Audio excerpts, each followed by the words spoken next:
the seminar for this week with Cheri Peters. God has been good to us. Just to let you know, I just found out just a few minutes ago that tonight there's a good chance of seeing the Northern Lights. So keep your eyes peeled.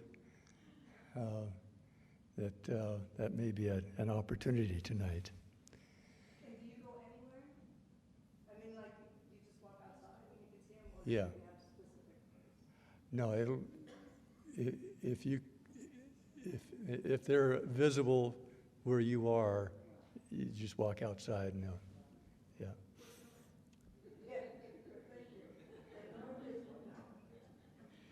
So for those who have not had the opportunity to be here for this last week, you can watch all of Cheri's presentations online by going to northviewadventist.org. That's northviewadventist.org, and you can watch, go to the YouTube channel, and you can watch all of her presentations. This next weekend is another very special weekend here at this church, and we're having Vince Christensen with all the life-size display of the sanctuary furniture, like the Ark of the Covenant, the altar of incense, the candlestick, the table of showbread, the laver, and the altar of sacrifice. All of that is going to be here at the church, and you'll have a chance to not only see those things and learn about what they represented back in the Old Testament, but what Jesus is doing for us right now. And Jesus is everything of the sanctuary. Jesus is the center. And so I just wanted to remind you of that. It starts Friday night at 6:30 right here. And so would like to invite you to bow our heads in prayer as we begin this afternoon. Father in heaven, we thank you for this opportunity. We thank you for sending Cheri here this week. And we pray that you will bless our meeting here this afternoon with your Holy Spirit. Open our hearts to your will for our lives. And we thank you and we praise you in Jesus' name. Amen. So Cheri's going to lead us into a discussion on friendship group leadership. So I have to say about the sanctuary, and with ADD, everything reminds you of something, just the way it is. But I was working with a group called, it was a group of women that went around the world, Patsy Claymont, Shannon Etheridge, women of faith. So I got to work with them at one point. And they know I'm Adventist, and so everybody's really nervous about that because I am and they're not. But these are incredible women. But you know what, to do a weekend like this or a week like this? She says, I charge $17,000. And I thought, well, I don't know if they'd invite me. But it was really fun to work with them. And at one point, we were going to get ready to present, and people wanted to pray. And some of these women, when they prayed, they could pray for hours. I just didn't know how to do that yet. I just didn't know how to do that. So I thought, well, and they're praying in tongues, so I can't even follow them, right? So I'm like, I don't even know what they're saying. And I asked them, do you know what they're saying? They said, nope. So that's just a prayer language. And so I thought, okay, God, just have me pray through this. I want to just pray through this. And I prayed and prayed and prayed, and all of a sudden got a vision. Has anybody got a vision? When I say that, people look at me like they're just nervous, right? So I had this vision, and the vision was really, I didn't see anything, but I saw everything. I don't know how God does that. He just impresses you on something. But he showed me kind of myself lost and Christ coming up and just kind of putting his hand on me. And how good that was, how incredible that felt. And then holding my hand and walking me through the sanctuary, like when you were talking about that, because the curtain was ripped for us to walk in, right? But I couldn't even breathe. Like it was 20 minutes or so of walking into the Holy of Holies in the presence of God and knowing I belong there. And I'm like, this is crazy. And I don't even know how much time, like 45 minutes now has passed, and I'm just overwhelmed. And I'm thinking about Bible verses that back that up. So is it just a crazy addict's point of view, or is this biblical? And I'm thinking about Bible verses that back that up. And then every time I saw something different, he said, but that's not what I want to show you. And I thought, wow, that's good. Maybe not what you want me to show me. This is amazing. It's amazing to know from our condition to our redemption is we all actually belong there. He did this with us in mind, right? And then, so now in the Holy of Holies, in the presence of God, that's not what I want to show you. And I'm thinking, really? Because that's crazy good. It is crazy good. And so what he then did in this vision is dressed me in priestly garments. Every part of those garments means something, right?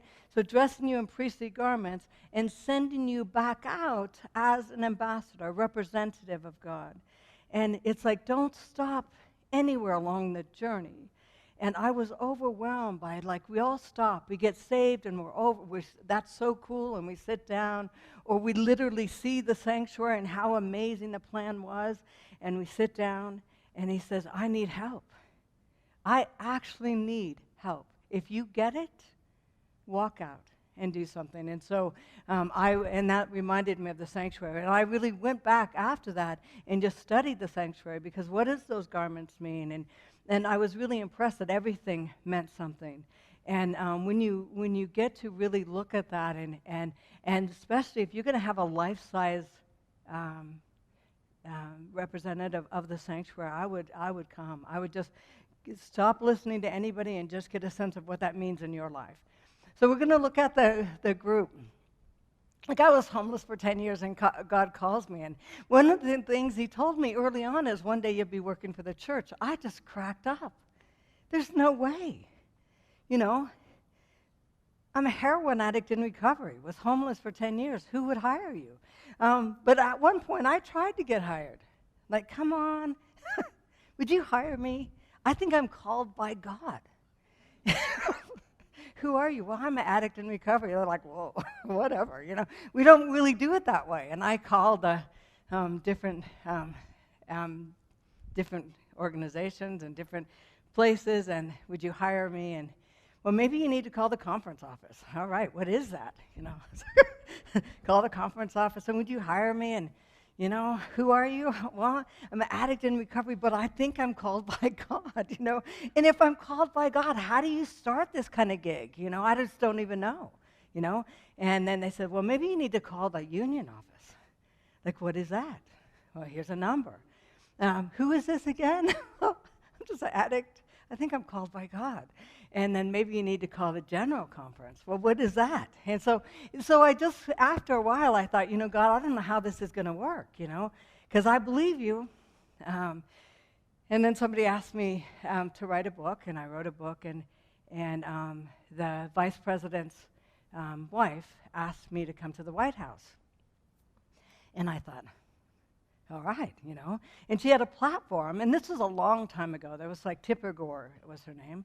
She had a platform on child abuse, right? And so somebody from the Potomac ABC gave her the book that we wrote through the press, right? His name was Vince, I think, if anybody knows him. But anyhow, so she says, I'd like to have a meeting with her. I get to fly to the White House. Well, what's really funny is Pacific Press said, we're not sending her by herself, right? Who knows what this woman will say? And maybe they didn't say that. My imagination says they were a little nervous.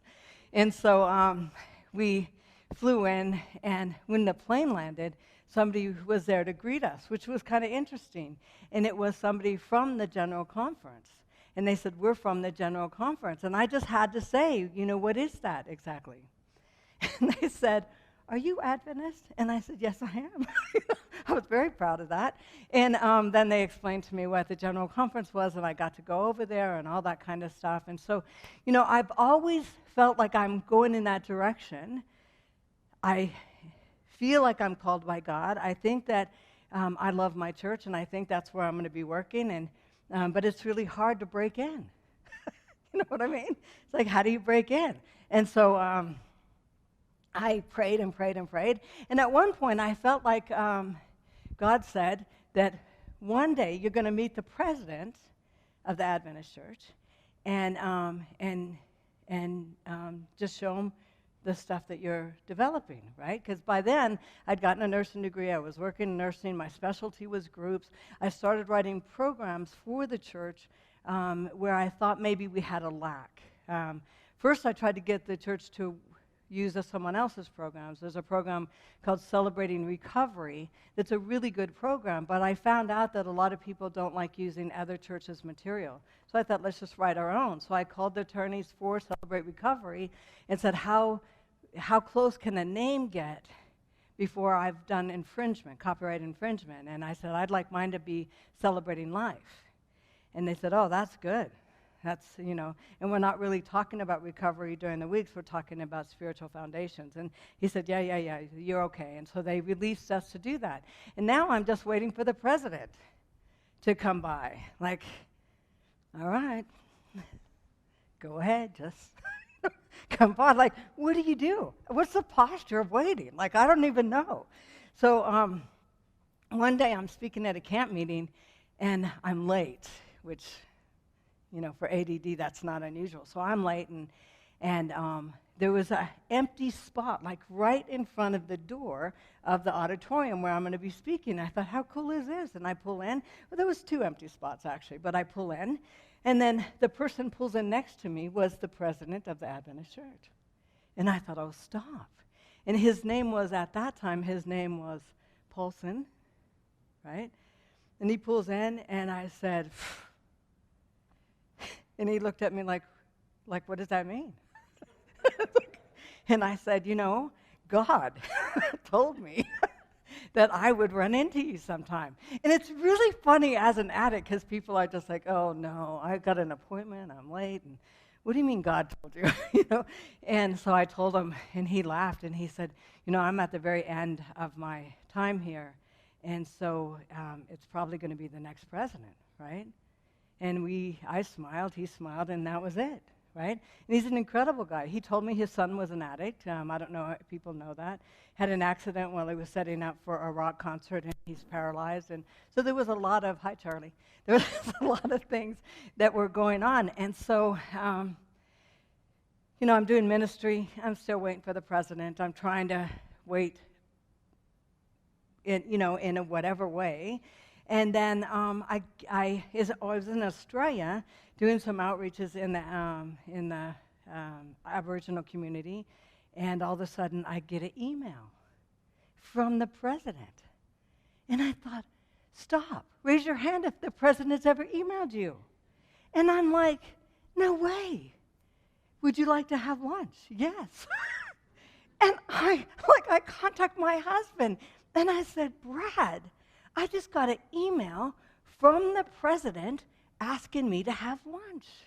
And he said, you've been praying for this for years. Now it's been like 30 years, a long time, right? And of course he's going to send you an email. And I'm like, he wants to meet in Sacramento, and I live in Idaho, and he wants to meet on this date. And it's like a week, not even a week, after I get back from Australia and right before my daughter's wedding. I'm going to be exhausted, right? And he says, it doesn't matter. It's the president, right? You've been praying for this for a long time. So I thought, yeah, you're right, doesn't matter. So get us a plane ticket, we'll fly over there, get us a return ticket like 2 hours after lunch, have the cab stay right there, or the Lyft driver stay right there, and we'll go right back to the airport and get back. Because when I got back from Australia, my daughter's wedding, do you think anybody did anything? Like got the photographer, got the stuff arranged? I mean, I was just like, nobody, I mean, like, so we were just working like crazy. So we fly in, and I can't even tell you, I am beside myself. And I want to show you what lunch looked like. I'm so mad now. Like I'm thinking, excuse me, does this look like lunch to anybody? I'm like, no way. And I am sitting there, and I am furious, right? My husband's like, I said, don't talk to me right now. Not safe, just not safe. And I didn't realize when you get emails from an organization like that, it usually is an event and maybe whatever. And so everybody is around and everybody is doing whatever, and I'm listening, and I'm just wanting to get back in the cab and get back home and just get back to planning this wedding, right? I just have to go. And Brad's like, just take a breath. Don't talk to me right now. I am not taking a breath, right? And so it was Mark Finley, Michael Ryan, and Sean Boonstra, I think, was on that committee. And they were at ASI in Sacramento, and they were just introducing Mission for the Cities for the first time. So it's a few years ago, the concept of that. And they talked about going in major cities and doing events and like taking a net in the city and just inviting people in the church. And I sat there and I thought, I don't know. I just want to get back in the cab. And the more they talked, the more I thought, good idea and good on you, but I want to get back in the cab and get home. And so pretty soon they put a mic, like right here. And they said, if anybody wants to say something about what we presented, feel free. And I thought, no way. Everybody in that meeting had the right to say something. I'm just an addict in recovery, right? And so I just felt like I don't have a right to say something, but I had some things to say. And so I just sat there, and Brad's like, get up there. And I said, no, stop. And Danny Shelton was behind me. I have a television show with 3ABN and some other networks, and he said, hey, Brad, does she have something to say? Get her up there. And I'm like, no. And finally I thought, okay, so I just walked up and I said, I really respect everything that you're doing, and that's an incredible plan, but we're not ready. If we approach communities in the state we're in right now, we are going to hurt someone. We got things to do first. Thank you so much. And I sat down. So, how long did that take? I didn't go on and on. But I just said, we're not ready. And everybody kind of got quiet. And I hope some of you know what I'm saying about not being ready. When I first came into the church, nobody knew how to talk to me for 10 years. I'm a rejected child that has never belonged anywhere, and somebody told me this is my family, the family of God. I didn't get invited to someone's house. I didn't get invited to potluck, and it was good because I needed to know that. I needed to know that, but during that time, it almost killed me. Sometimes I wanted to grab the mic and just say, please, somebody just put their arm around me and let me sit next to you, because I'm dying here.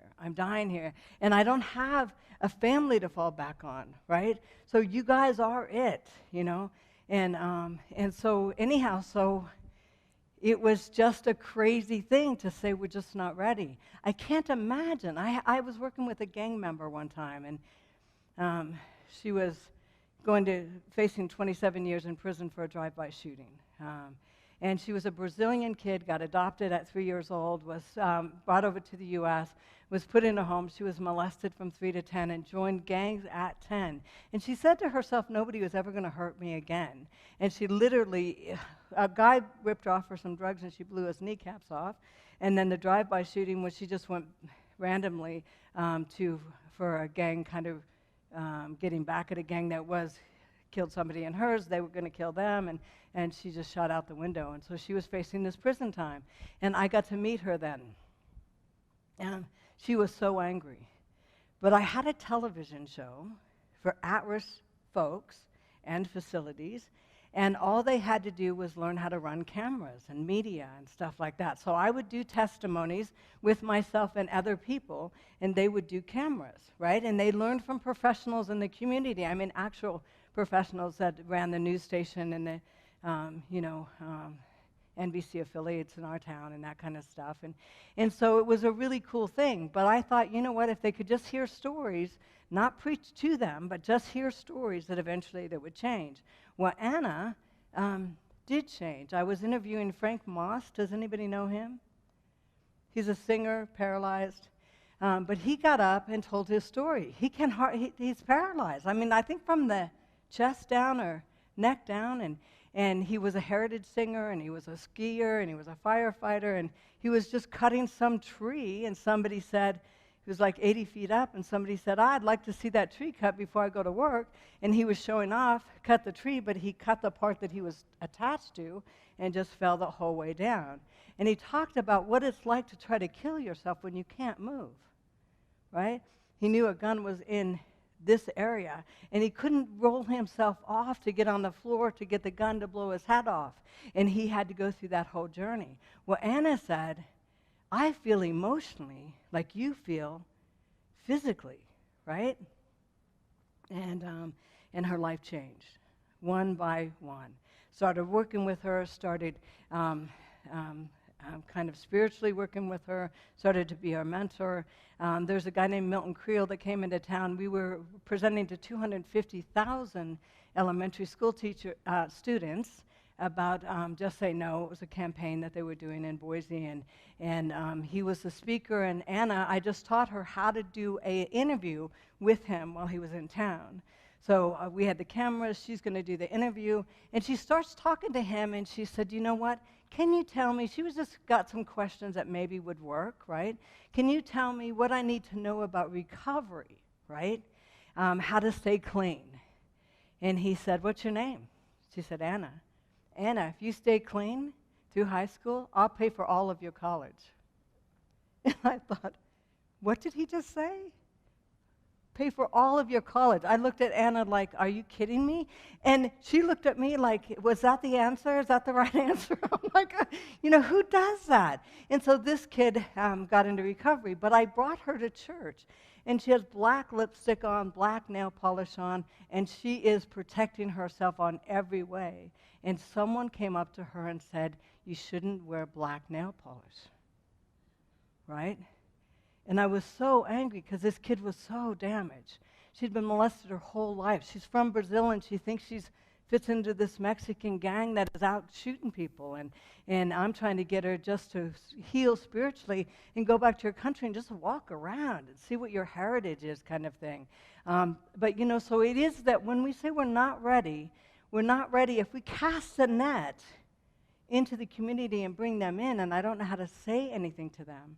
I don't know how to talk to them. I don't know how to let them process their first couple of steps, then everybody's going to be injured.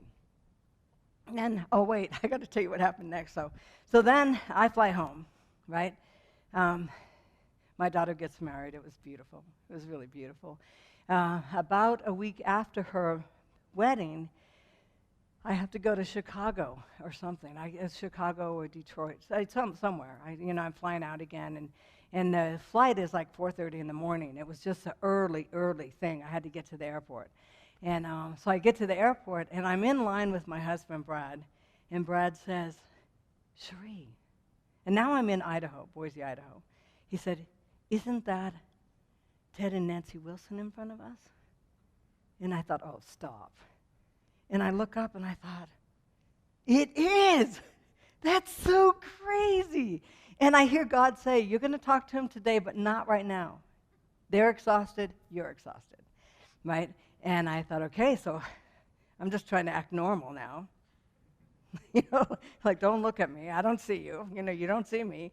And so we check in our luggage and stuff. We board the same plane, of course, right?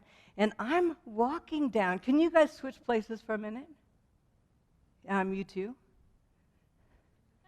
Yeah. Can you get on this side and him get on that side? Yeah, just for a minute. No. you sit over here, and you sit over here. Okay. So anyhow, so I'm getting on the plane, and I'm thinking, what do I do, right? What if this is the moment, right? I've been praying for how long? Like 30 years. What if this is a moment? So I'm getting on the plane, and I'm like, I don't want to just stare at them, right? And you're going to pretend you're Ted. Oh, wait, am I in the, yeah. You're going to pretend that, how are we going to do this?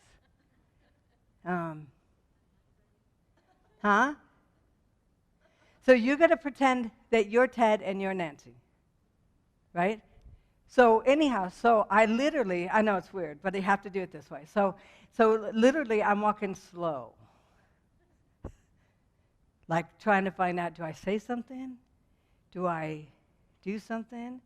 Do I, like, what do I do? Because this is a moment. This is a moment. And so I get closer, and Nancy says, oh, are you Cheri Peters? And I thought, oh, stop. That's crazy. I said, yes, I am. And she said, I just read your book. And her eyes filled with tears. She said, it was amazing. What a miracle.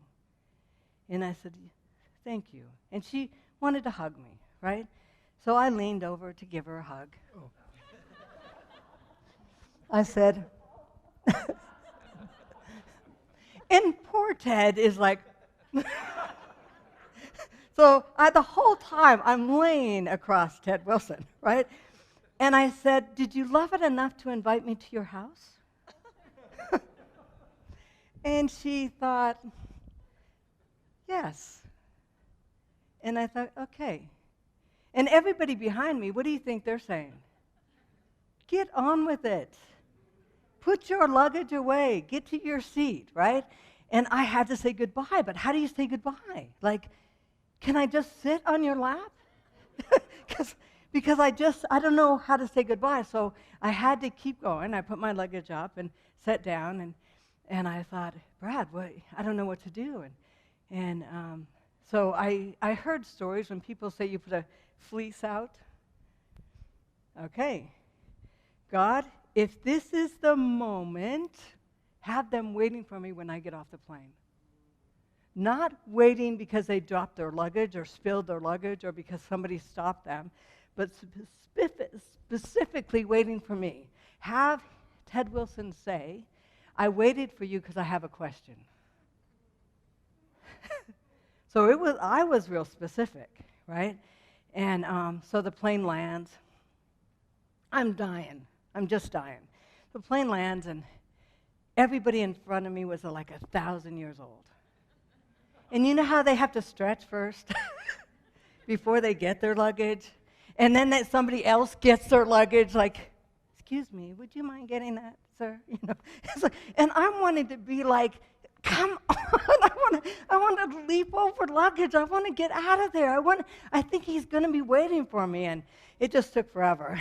And I get out there, and I turn the corner, and Ted and Nancy are standing there. And he says, I waited for you because I have a question. Oh, stop. God, how cool are you? How just ridiculous are you? And I said, what's the question? And he said, were you the woman from ASI? Were you the woman that said, we're not ready? And I said, yes. Well, we talked about that after everybody left the podium, and you're right. What do you suggest? And I think he was just being polite and looking for some ideas. If we're not ready, and I said that, maybe I have a suggestion. And I said, you know what? We're broken. You know, in the church and out of the church, we've got anger, divorce, eating disorders, religious addiction. We've got stuff, dysfunctional families. Raise your hand if you know anybody that's been through divorce. Raise your hand if you know anybody who has anger issues, depression, suicide, has a history of addiction anywhere in their family, right? Anywhere in the church. You know, so it's ridiculous that we all have that. And they said, we have that in the building, and we're having a hard time addressing it, that people coming in the building, you can't play them. And it's just, we're not ready to do that until we do some healing in here. Manipulation, anybody? Spending addictions, cards maxed out, I mean, all that kind of stuff. And so I said, 1 in 4 kids are molested. There is real monsters around the corner. And 1 in 4 kids on every denomination, on every outside sources, not just churches, communities. The rate is ridiculous all over the world. And are we addressing that? I told them, I said, when I have the show Celebrating Life and Recovery, I brought a friend of mine, Fred Stoiker, who wrote a book called Every Man's Battle. And I brought him on the program. And he said on the program, let's just talk about masturbation as just a part of that. And somebody said, cut. Cut. And 45 minutes we cut. We just don't even know how to talk about that, right? And we have addictions that are off the chart, and we can't even say the words that are surrounding some of these addictions, right? And we are careful, which is, I'm not saying good or bad, I'm just saying when you walk into a community that has a lot of issues, it's really tough. So 1 in 3 marriages are in trouble worldwide. And so it might not be your marriage, and that's incredible. And when I've struggled in my marriage, it's like I'll say that in as I'm going. So like I said one time in Australia, I said, you know what? It's so crazy that when I have a major gig, Satan just attacks my marriage. Brad and I will be at each other, and we'll be struggling with different things. And I said, does that ever happen to you guys? No. And I thought, oh, me either. But, so 1 in 3 marriages are a mess and having some struggles, and we don't talk about it. If we did, we could heal, right? Not if we did, somebody would think poorly of us, but if we did, we could heal. And so we talked about that. We talked about 1 in 3 women worldwide are being battered, right? Is that hard to believe? 1 in 3.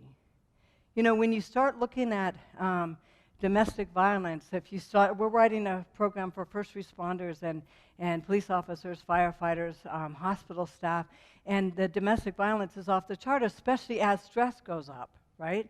And so it's like 1 in 3 women are being battered. And so I was just sharing him with that. And I had my program with me going to this outreach, and so I showed him a little bit about the program. And I told him, I said, when I first came in the church, I was 10 years of homelessness.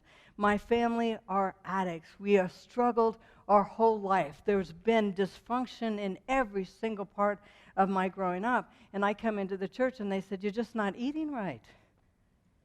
So I thought, is it really just brown rice? I mean, so we have that answer, but that's the one answer we have. And so we just talked about that. And so I said, can I show you something? And first of all, this is my younger sister, my baby sister. She has no teeth. Her jaw is rotted. I mean, it looks pretty good here, but her jaw is rotted. She is probably 80 pounds, maybe 70 pounds. And she is just a mess. She called me when I was in Australia right before I met the president, and she was saying, you know what I hate? I hate when you talk about our family and say we're addicts. And I felt so sad. Like, I'm so sorry, But we are addicts. And the only reason I do this is somebody actually heals when we do these presentations, that it's not just because I feel like it's just a good topic or it's entertainment or whatever, as I believe that it helps the next person. And she was just so angry. She cussed me out and hung up, and I was just sad, just really sad. And I went to this next thing. It says Isaiah 58. It says, shout it out loud.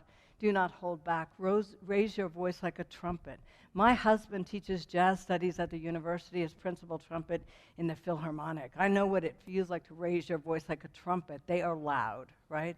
And it says you got to raise your voice because we're doing all the things that we think we should do.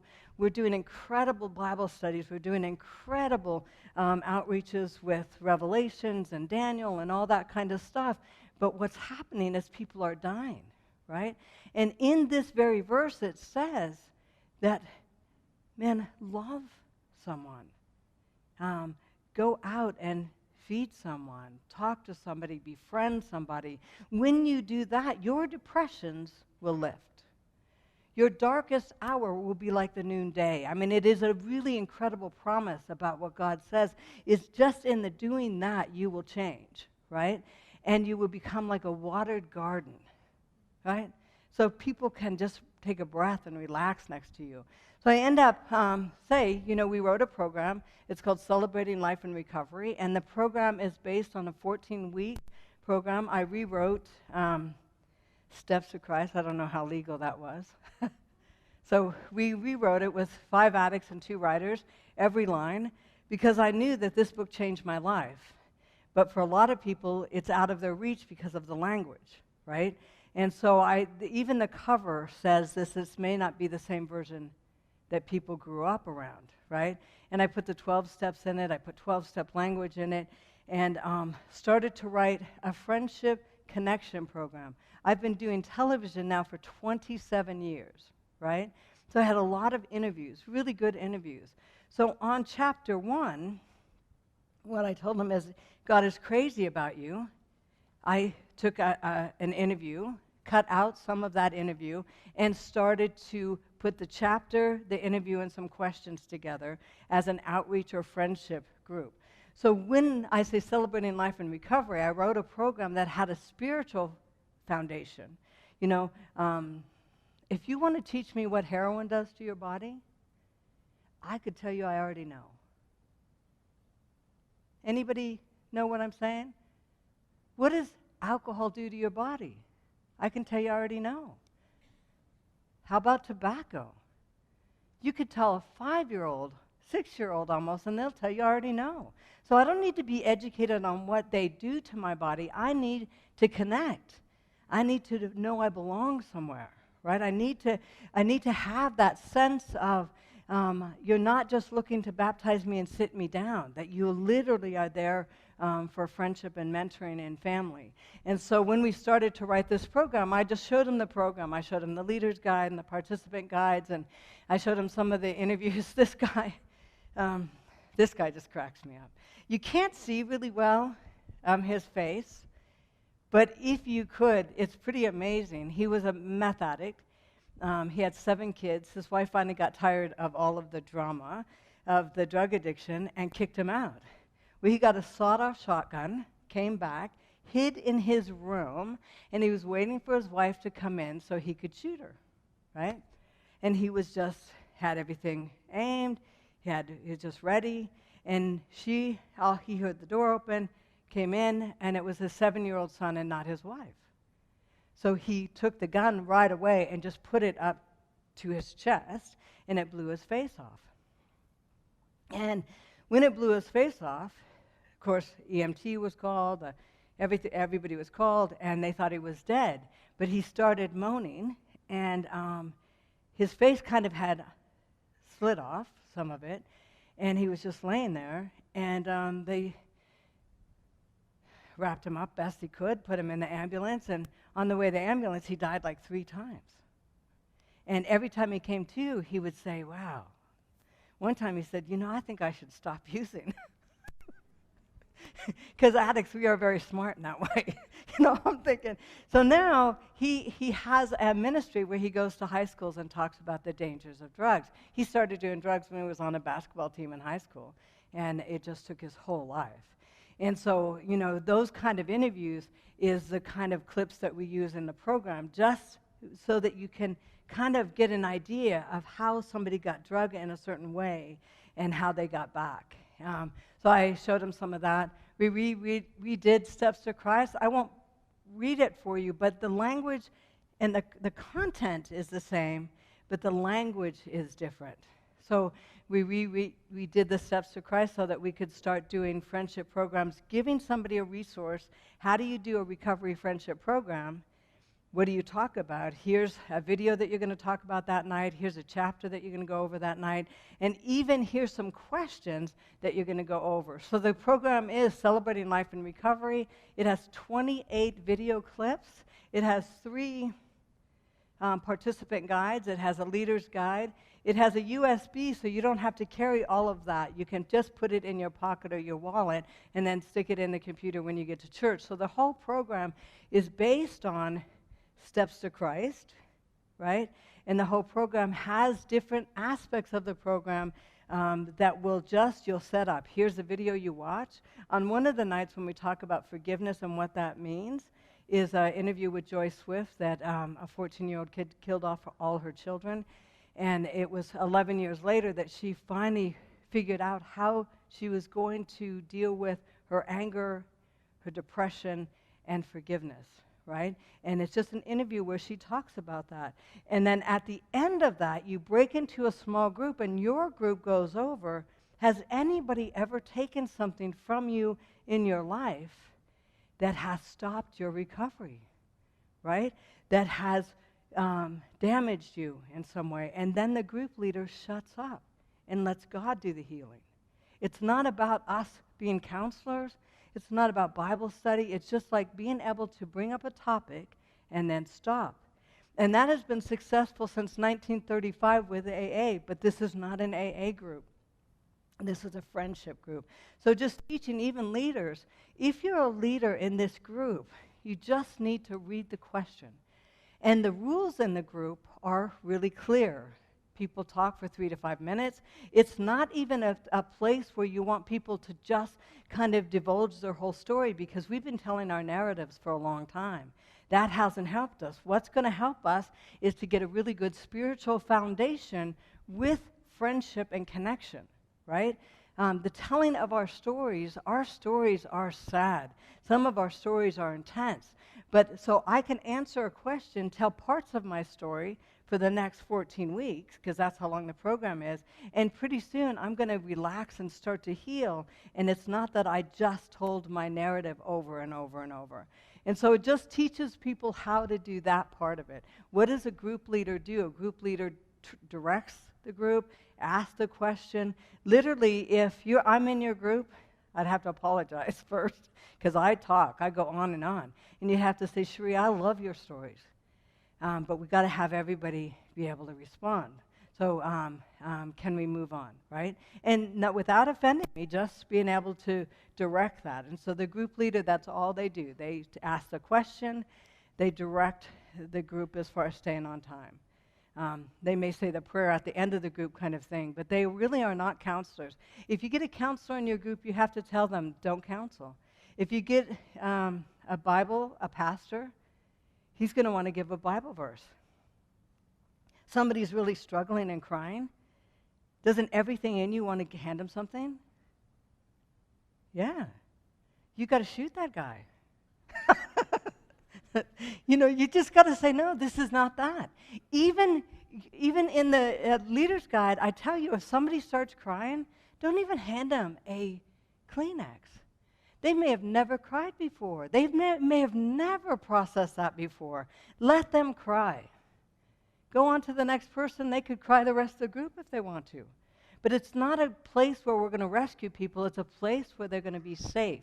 The brain does not heal. Remember that whole thing on neurochemistry that we went over this week? The brain does not heal unless it feels safe. And so this is providing a safe place in a friendship group. Leader's Guide, it talks about what the program is, what the goals of the program is, and that's connection, the schedule, and it even says every week it will say at 7 o'clock, if that's when you start your group, start setting up at 6:30. Literally put some background music on. And raise your hand if music has ever been an issue in your church. So when you put background music on, be nice. If you put hymns on and you're asking people from the community that's never been to a church, they're going to walk out. When I ended up at a vegan vegetarian's house and she put hymns on, I wanted to break her whole unit. That was irritating. It didn't soothe me. It wasn't what I needed. And so be careful. So it's not a time to get into any of those issues. You know, don't put Jimi Hendrix on. You know what I mean? It's like you just have to find a medium, something that is recovery-based. Maybe it's piano, maybe it's a guitar, maybe it's somebody you know in church. Like was anybody in church today with the singer? Oh, my goodness. That was amazing. Somebody like that, just singing a song. And so what you do is you start out with music in the background, hopefully to have a kind of a recovery theme, and then the leaders come up. I'm going to have you be a leader. Come up. I'm going to have you be a leader. Come up. No, him. He looked at you like, go ahead, and then he looked at himself like, well, wait. I'm going to have you be a leader. Don't look away from me. That was a nice try. I'm going to have, so let me get 4 leaders, and you be a leader. Yeah, come on. And so on the first night, the leaders will come up, and simply I will say to the leaders or whoever is running the program will say that they are going to give 2-minute story of who they are, right?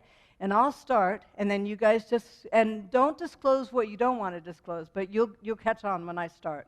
So everybody's going to go 2 minutes or less, right? And I'm going to say, my name is Cheri. Most people would think that I'm going to talk about drugs or addiction in my group, but I've never belonged anywhere in my life. I have always felt like I don't belong and I don't fit in. So if you've ever felt like that, come and join my group.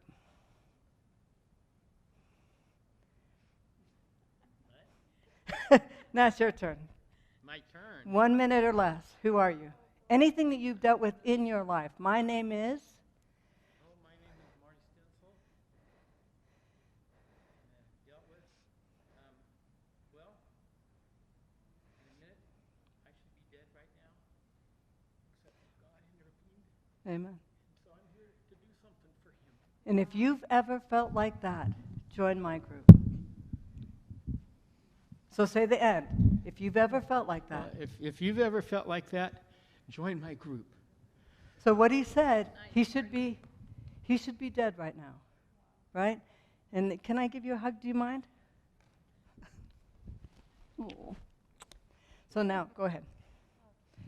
Hi, I'm Leanna, and I wasn't ready for this. I don't like speaking in public, but what I will tell you is that I've been struggling for quite a while. I've been searching, always with God as the foundation, and I keep coming back.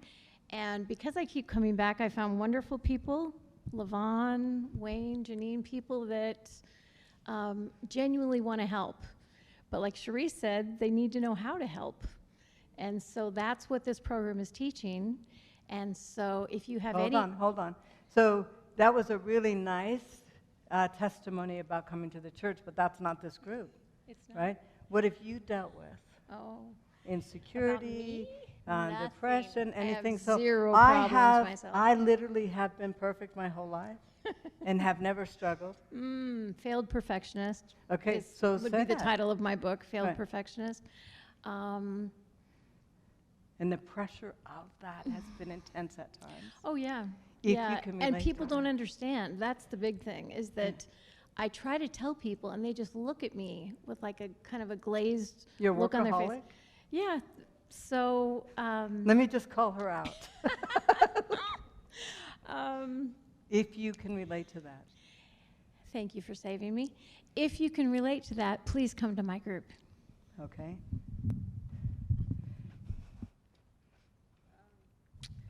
My name is Demisha, and there was a time where I struggled with music. And so it was an addiction. I had to listen to it all the time. So if you can relate to that, please come to our group. So, Misha, Uh-huh. so was it music or distraction? It was both. Okay, so open it up wider and just say that I had to be distracted somehow, and I typically used music. I don't know if it was music to distract me. It was always around me, so I was always distracted from everything of reality, everything. Yeah. Music was a distraction. And if you can relate to that. And so if it's kind of like masking, you know what I mean? Masking. And so if it was always around, you know, you can't really think of anything else. Yeah. Because your mind is always clouded and blocked. So, you know, it was just a way to get through days. So if you can relate to that, come join my group. Yes, if you can And relate so- to that, come join my group. So what's really interesting, even about what she said, because it sounds really like somebody would say, is that a problem? But nowadays we have 40 to 61% of the world that is distracted by videos, by music, by gaming. So what she is saying is absolutely one of the stronger things that we're dealing with now. And so if you can relate to that, join her group. And there's a lot of people would join your group with dissociative disorders or distraction. Go ahead. Thank you for that. No, hey. You're like, why? Hello, I'm Levon, and I feel like I was placed into a family that I didn't fit. I'm so different from the rest of my family. If any of you can relate to that, please come join my group. Amen. And so as leaders, I just want to say, that's as simple as it is in leadership role, is you literally are just sharing a small part of your journey, not even your whole journey, and just saying if anybody can relate to that. So now, thank you so much for coming up and doing that. And so now, when you break into your small groups, the bigger group will choose which person they're going to follow, right? And they've already got a couple minutes of everybody's testimony, and they will break up into these small groups. And so here, when you do the opening, you introduce the leaders, you do the opening, you read, you let people know what the 14 weeks is going to look like, you give out leaders' guides so that they have the material, and they've met the leaders, right? And what do you think the question or the fear of leaders are going to be right now? Nobody's going to come to my group. Never has happened. Never has happened. When you split up into a small group, you will have people in your group. Some people, because of COVID and all that kind of stuff, we have done these groups online with people from every country. We've had churches where they have a small group in their church, and then there's somebody from the Philippines and somebody from Canada and the U.S., and we meet in the Zoom room and in actual rooms. And we always have people in the group. So even though that's a fear, it typically doesn't happen. The group sizes are 3 to 7. Because you want to be able to, when you get somebody in your group, and when you start to ask a question, you want to be able to have time to have those dialogues. So they're very small groups. The main group may be larger, the other groups are smaller. So you have the opening, you have, you separate, and it tells you, every week it tells you exactly what time. And not that you have to do it exactly, but it just keeps you moving. You've got 7 o'clock, you start, 7:10 you do this, 7:12 you do this, and so it helps you to just say, here's how the group moves along. When you get your group time, you will have group discussions. You know, the first thing is, how has the week gone? Let people talk, connect for a few minutes. A group leader really stays on top of that. If the week is going to be about repentance, Fred Stoiker from Every Man's Battle talks about the moment that he understood what repentance meant, and he stepped away from his sexual addiction. It was a pretty intense moment for him. And so if it's going to be repentance, the group leader stays on repentance. However somebody wants to relate to what the video was or the chapter was in their life, don't start talking about a recipe that came up, or, my husband was a jerk last week, or, whatever that is. It just stays on repentance, and the group leaders will redirect you back to that. Then a bell goes off, you say a prayer, you go back to the main group. The main group will end with a final thought, a short video, final thought, and then you will say the serenity prayer, the whole thing. Has anybody know the whole thing? So there's, I'll show it to you. Hopefully it's up here. I'm not really that together, so it might not be. But anyhow, so you say the serenity prayer, and then you break off into some social time. Any cooks in the area? Any people like putting stuff together? If there's anybody in your group, they'll put something together. Like even, are you a cook? I love that. Your mom is. Yeah. So she's in my group then.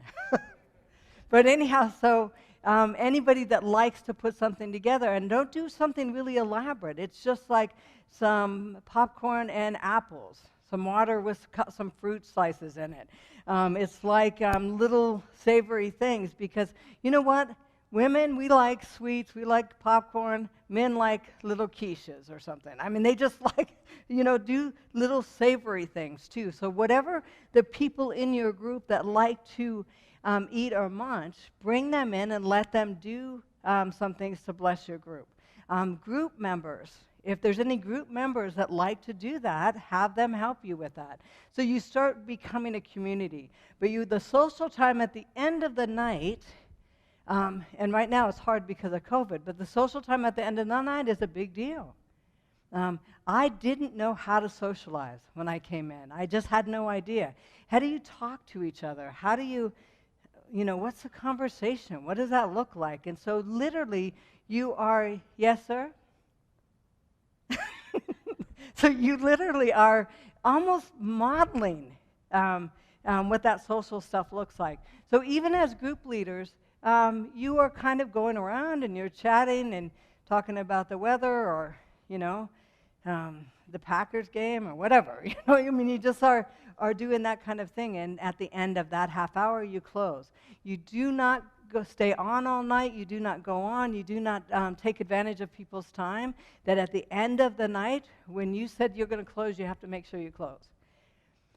The video, I don't think is going to work. The video story that didn't work right then, I checked it right before I came on, and it's not. I can't pull it up. But it talks about Joy Swift and her kids. And so the first question that the group leader would ask is, Joy, initial hours after the murder of her children was horrific. She and her husband were taken to the police station and interrogated as murder suspects for 14 hours. So just get that. She was never allowed to see the bodies of her children. This damaged her healing. And then you ask, what have others done? What have others taken away from you that you needed in the healing process, and how has that affected you? And then you don't say another word. You just don't say another word. And raise your hand if you could answer that question. What have others done? Okay, a few hands. It's a really big deal because we'll come up with our own stories of maybe what someone else has done that has interfered with our ability to heal or feel worth anything or any of that kind of stuff. And so as you stop, the object of a group like this is to listen to everybody's story and them to listen to yours and realize that I'm not alone, right? Everybody has a story. I start having some empathy for you, and I get outside myself. And you have an empathy for me, and you get outside yourself. And we start connecting on that way. It's amazing healing. I mean, it's just like by the end of 14 weeks, you'll see healing happen, and nobody's done counseling, nobody's handed a Bible verse, nobody's done any of that kind of stuff, because friendship and connection actually does heal. So the group leader has a variety of questions that they ask. With this one, where are you with the idea that God can make it up, and can you turn that over to him? Where are you with that idea? And then you stop again. There's another. If the group has very little to say, you go to the next question. When Joy cried out to Jesus for help, God told her to go to the Bible and see some verses. He actually took her on this journey through scriptures. And then you talk about that. Once Joy found peace in scriptures, God didn't stop there. He kept working to remove some defects of character, some anger, some murderous thoughts, all of that kind of stuff, and she eventually went to the prison and met with the kid that killed her family. But I think that it's like every single part of that testimony that they just watched, and then they just read chapter 6, which is faith and acceptance, but actually we've named it a place to belong. They've just read that. And even with us, is accepting God's forgiveness and healing through your shortcomings. And the step that we looked on chapter 6 is we were entirely ready to have God remove our defects of character, the things that have hurt us. And when you think of somebody that has had a tragedy like that against them, it's hard to say defects of character because she didn't invite any of this. But after 11 years of holding on to bitterness and anger and murder, she had some things that she needed to look at. And so all of that is that night's group. You don't go other places and talk about other issues. You stay on that. And the small group is only going to meet for probably 30 minutes. The time goes by really fast. And then you recap the chapter. And for a lot of people that, let's say that you're a group leader, that you volunteered to be a group leader, which takes no skill at all, right? You literally are traffic directing and reading a question, right? So if somebody says, I can't be a group leader because I'm not together, me either. You know what I mean? So it's not about that. It's just saying that you'll keep people on topic. You will keep the 3-minute thing. You'll make sure the rules, like one of the rules is that you don't just, like if every time I came, I went like, oh, I'm so glad you're here. I read the chapter last week, and I just was overwhelmed by how cool it was. And then I tried this and that, but I'm not talking to anyone else. How does everybody else feel? Left out. So the group leader would say, oh, remember one of the rules is no cross-talking like that. Can you talk to the rest of the group? Because we really want to hear what happened this week. So it's like the group leader just kind of makes sure the group is healthier in that way. Go ahead.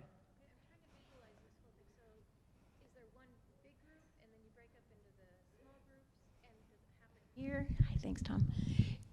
You know, so is it you're meeting in a church, like 50 people or 40 people, and then you all break up into your small groups, separate for the 30 minutes, and then you come back together? Yeah, so if it happens in a church or coffee shop or somebody's home or, you know, wherever, so the big group can happen anywhere. You start the group, you introduce the leaders, you do the group rules, all that kind of stuff, and then you break into small groups, right? Every week. Every week. Every week, same format. Does it normally happen in a church? You know, it depends. Like I have it at my house. We have it on Zoom.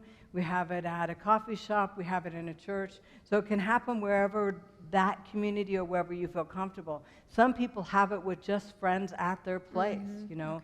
Okay. So it just depends. There doesn't have to be any specific place.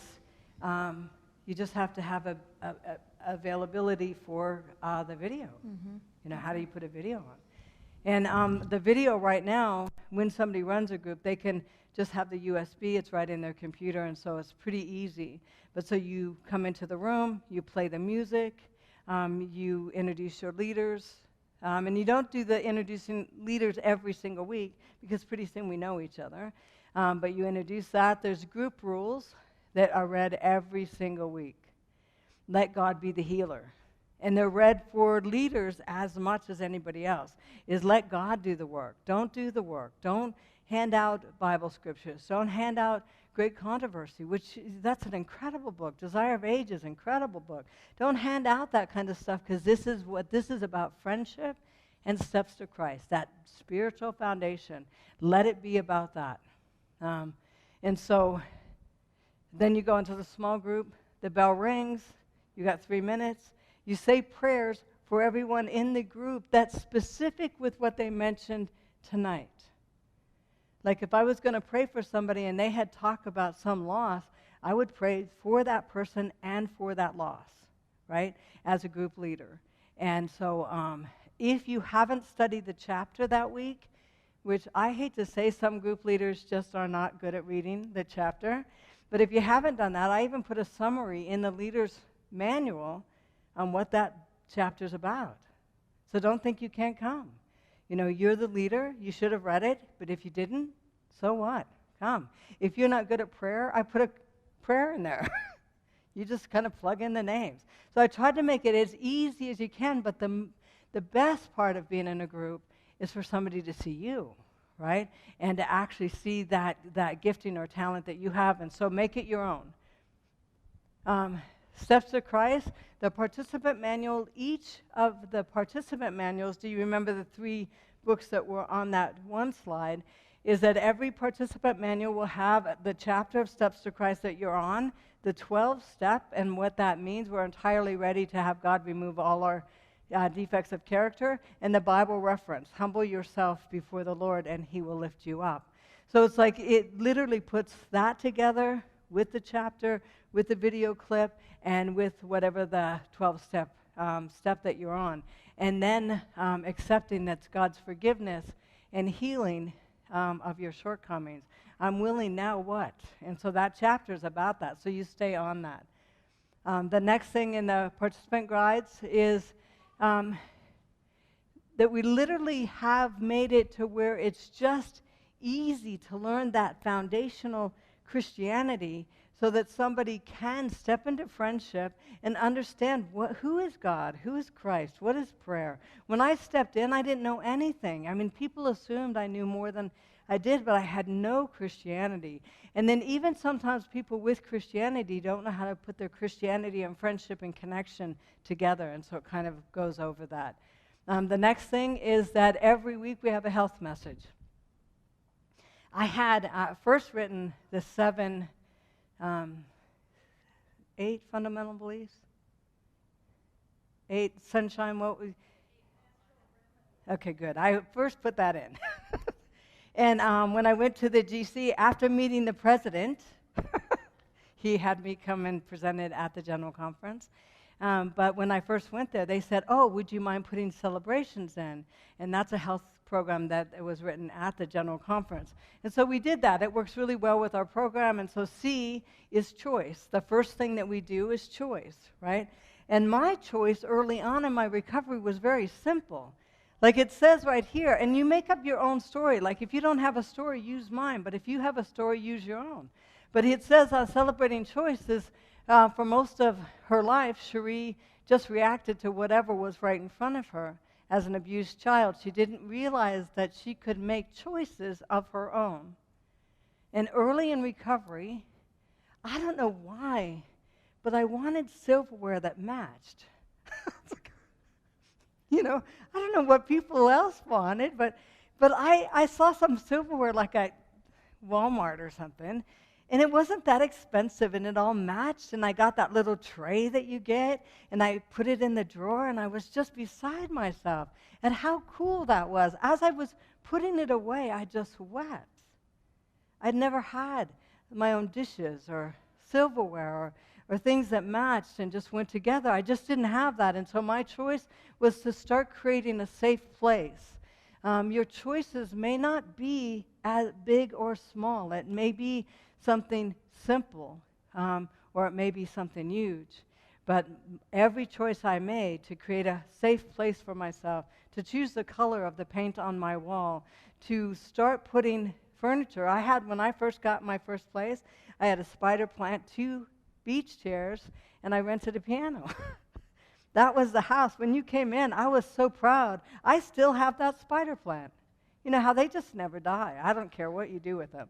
So, but the first thing is choice. And so what you teach in your group is choice. What are the choices that you're going to make this week? You've already made a choice in your group. You've made a choice to come, to learn, to step in to a community. And so that's an incredible choice. And so, you know, that making sure that this week, what choices would you like to make? And so your whole group gets that. You also get a journal that they can write their thoughts down. And so, yeah, what are your thoughts about choices this week, about what you read this week, about who's around you this week, and what you have felt as a leader, all of that kind of stuff. And so the celebrations is choice, exercise, liquid, environment, belief, rest, air, temperance. Can anyone see that one? Integrity, optimism, nutrition, and social support. So each week we go over one of those categories. So as a leader, you literally go over the chapter, you go over the health message, and you go over the video and the connection that people are making with the video. I promise you, in week 1, somebody's going to share something that you have an answer to. Oh, I just got to tell them this. Maybe I'll send them an email. Don't do it. Let God take them all the way to that answer. Because they may not get that answer until week 10. But when they get it, it's the Holy Spirit has taken them in that direction. So don't try to, somebody says like a butterfly, if a butterfly's in a cocoon and or whatever you call it, you open that up, you will kill them, right? So literally the wings start to move around and the butterfly has to struggle and open it up himself or herself. And the same with people. It's like, don't jump in and give answers. Let God give the answers. It's really a different kind of group, and it's really tough to just bite your tongue. I don't care how much knowledge you have. Don't help each other. Some people are very codependent. Raise your hand if you know what I'm talking about. So we just want to help the world. When I realized I was codependent and had to work on that too, I was really mad at myself. But it's like you have to, like all of those things, you have the privilege of working through. But you have to really be careful not to hurt someone with your advice.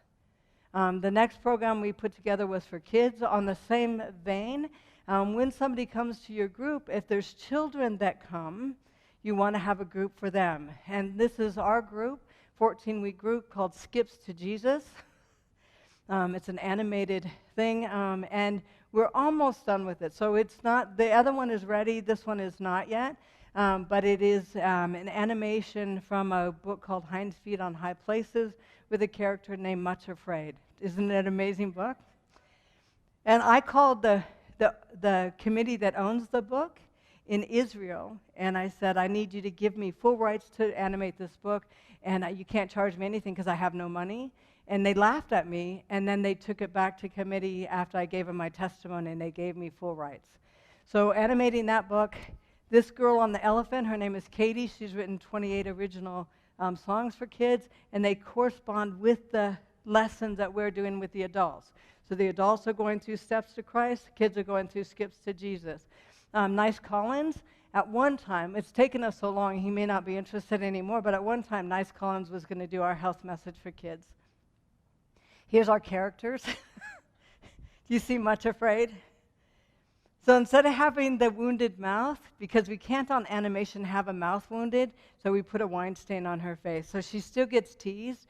So Much Afraid is a character in our animation that is going through all kinds of dysfunction and is trying to find her way out or find God.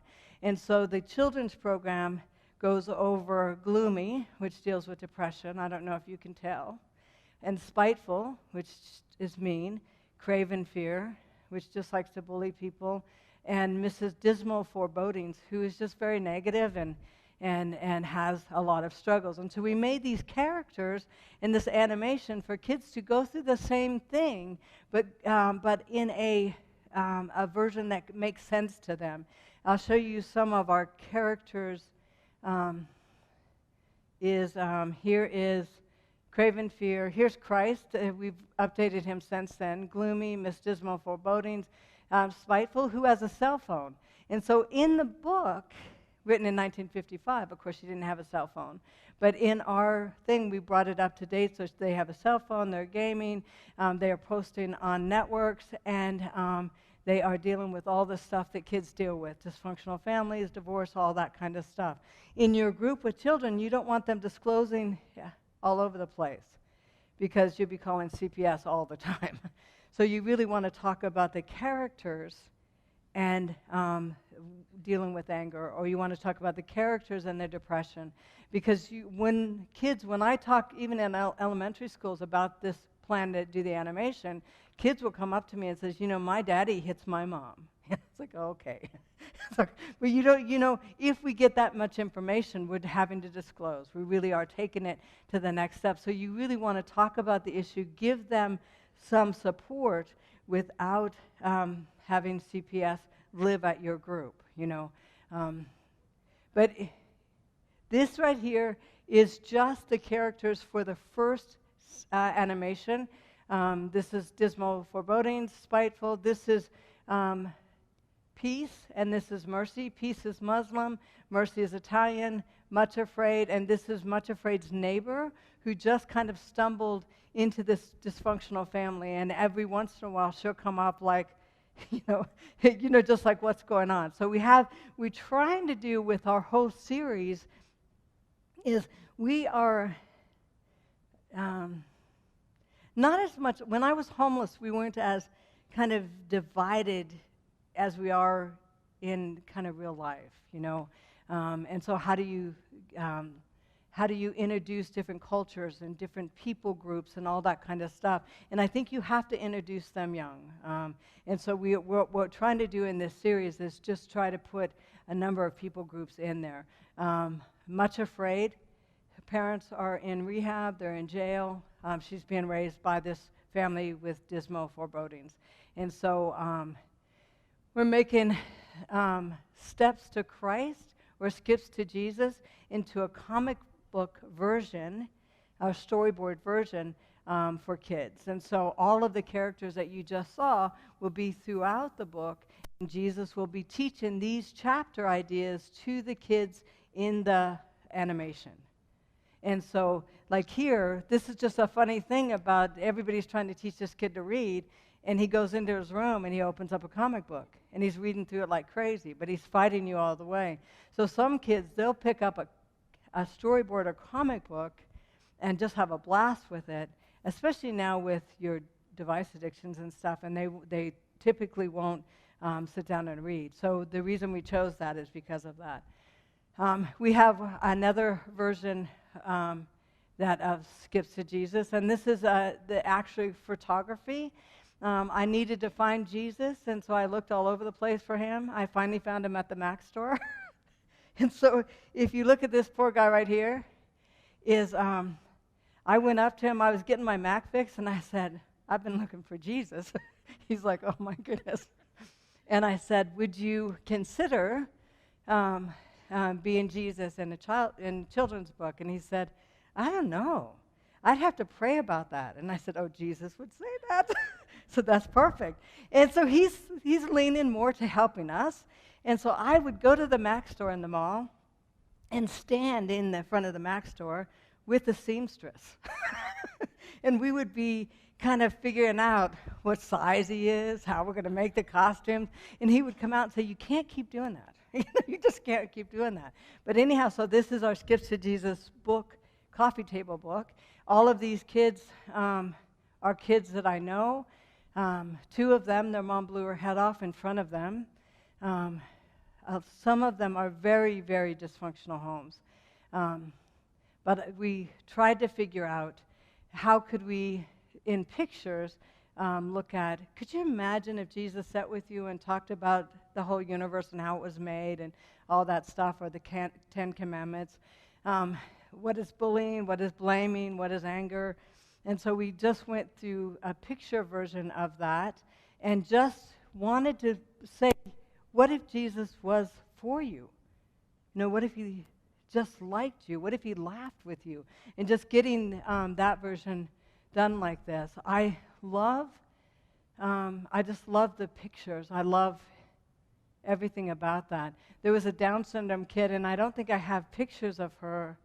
Let me see if, I just don't have pictures of her. But she was with us on the shoot, and in the book there's 2 pages with pictures of her, and I couldn't convince her that this really wasn't Jesus. She was just beside herself, like, are you Jesus? And she would just sit there and just like was looking up at him, and anybody that walked by, she'd say, Jesus, And so the book is really fun, but that was our first version, was done with pictures rather than comics. It attracted the parents, but the kids could care less about it. So the reason we're doing storyboards is that. And so the whole thing, Friendship Recovery Program, is 14 weeks.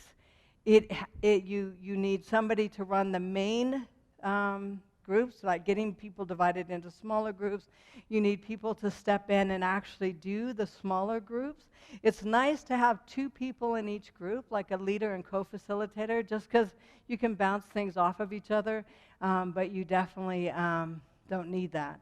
But it's just nice. If it was a perfect ideal group, you would have that.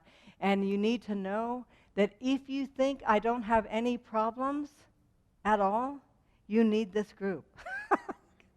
Because what you'll do is you'll grow by listening to someone else, and you'll realize that all of us have something. So is there any questions about running a group or being a part of a group like this? Is it the same people in each group each week? Yes. Okay. So you start to really get to know each other. And even if on sometimes when you get, like for the first couple times, like we had a pilot program in New Zealand, in Auckland, New Zealand, 300 people from the community came, and at the end of the cycle of evangelism, 163 people were baptized, right? And so in that group, you don't talk about baptism, you don't talk about anything, but those folks became friends. When they stepped into the church, the connection was there, the heart of the church started to change. I mean, it really was apparent that it was friendship. It was just apparent. And so it's the same group. You get to know each other. One of the guys was a hoarder. He wasn't sharing that with anybody, but then he started to share that. People really connected with him, and eventually he ran a men's group and a men's program. And so sometimes to have men come in, they may just want to do a men's program, a men's group, because you can easily talk about stuff that maybe you wouldn't talk about in a mixed group or a husband and wife group. You can decide on what your group dynamics is going to look like, and you just introduce that dynamic as the leader on the first night. You know. Anybody else? He's almost here. Is the children's program finished? No. Yet, so it's not. So we are close, but not finished yet. The children's program will be used in a couple different ways. It'll be running along with this program. Also, we'll have a game board, and they'll have a game. They'll have some arts and crafts to do during that time, and so that whole package will be available as a resource. It also will be a television show, week to week as a television show, and it will be a school curriculum. And the school curriculum is giving teachers a way to teach stress, health, bullying, all that stuff that we kind of are not prepared for as we go through the academics. So what size group for the children? Is it all the ages in one group, or are they being split like the parents, or how Split like the parents. And so if you have, let's say that you have 30 adults that show up, and out of those 30 adults, there's 10 kids. So now you have 10 kids. Let's say the kids are about 9, some younger, some older, and then so whoever's doing the group program for the kids, it's not just watching the kids, it literally is a ministry that you're doing along with the parents. By the end of the night, they've gone through chapter 1 of Steps to Christ, the kids have gone through chapter 1 of Skips to Jesus, and they can talk to their parents about what they learned, and their parents can talk to the kids about what they learned. So it opens up that spiritual dialogue in the family. So you literally break up the group how you logically see fit. If there's an older group and some younger kids, you've got some things to draw with. You've got the animation for 5-year-olds, 5 to 11-year-olds, so you put the animation on, and you talk about that, but you literally teach the song. You know, you'll have a song sheet. You'll be able to teach that song for the week, and you just keep it on topic. And it's harder with kids because some of these kids from at-risk homes are going to have some issues. But, you know, we'll give you enough material that you're going to be doing the game board, you're going to be doing crafts with them, you're going to be doing a lot of different things, watching a little cartoon animation, and so that will give you enough that will keep them occupied for the time that the parents are in their group. And at the end of the day, they all learn spiritual foundation. correct? The animation, you'd have a TV screen. The animation. On a flash Yeah. drive, like the adult. But it could be on your phone, it could be on your laptop, it could be on your TV. So it's just, it's going to be formatted for a lot of different ways to show it.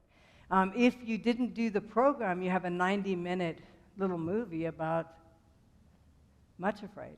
So, you know, you have the breaking sessions if you're running the groups, or if you just want to give a friend this 90-minute animation, or if you want to use it in the school, it's again broke up. So Okay, so there's two separate things you're talking about then. it's used in a number of different ways. Okay, Yeah, but the animation's on a flash drive. yeah, yeah. Okay. Yeah, it's either, depends on, because by the time, it's amazing how quick things develop. And so even for some of our programs now, you can go to my website and just download that video for the week, or show it from our site. So you can go to YouTube and see it. If, you know, you just get a little passcode number, or you can have it on a USB, or you can have, you know, so there's a lot of different ways to get it, because tech just changes so fast. So crazy. Yes. Okay, so I'm not sure if other people know more than I do about this, but I know the general conference helped you write some of that, or gave you, or not helped you, but asked you to use the celebrations part or Yeah, something. yeah. So you're here talking to this church. What about other churches? Like, is this, what you're talking about is just for this church, but are the other churches, should we try to get them involved? I mean, what is the overall, like, arching vision? I can tell you about the launch we did in Australia. So we did a launch in Australia and New Zealand. In Australia, we did it through the union office. The union president's wife, Robin, ran it in her church. And then the president brought all the pastors together, sent out, he said, I'll pay for everybody to run this if you want to run it, and throughout Australia. So we're doing hopefully a North American launch or an international launch. So anybody can run it. Any church can run it. You can do it as a group of churches, that you do a community event like what we just did in a week, get people prepared to do a friendship recovery group, and then the churches can kind of get together and do leaders. But this is there's a thing in our church, and I don't know if everybody's from the Adventist church in this room, but there's a thing in the Adventist church that's called total member involvement, like getting everybody involved. And so you really want to know that this program is for people, lay folks, right? So the leadership is you and I. The leadership is anybody that has had their own journey and says, you know what, I can read a question. You know, I can do that. And so it's not a professionally run group. It's for us to learn how to be friends with each other, and then offer that friendship to the community. Is this happening anywhere in Spokane yet, or like? No.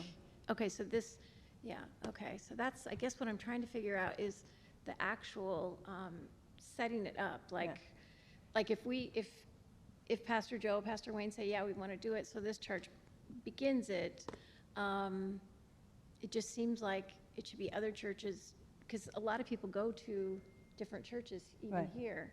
And so the So- reason they brought me in is just to say that out loud, anybody interested. So we're doing one in Florida, and the girl in Florida that runs that group is running from Florida, Trinidad, and there's another country that she has involved, Tobago. And so she had, the last graduation, there were 90 people that graduated from the program, and they asked me to come online, because they did it through Zoom, and talk to the graduates. And so now Florida may be looking at making sure the program is available at every church for people that are new coming in from the community. This girl quit her nursing job to run these programs because she said it just works. You know, and I think when somebody sees somebody heal so easily with friendship and connection, it's overwhelming. You know, what if when God said, love one another, he knew what he was talking about, you know?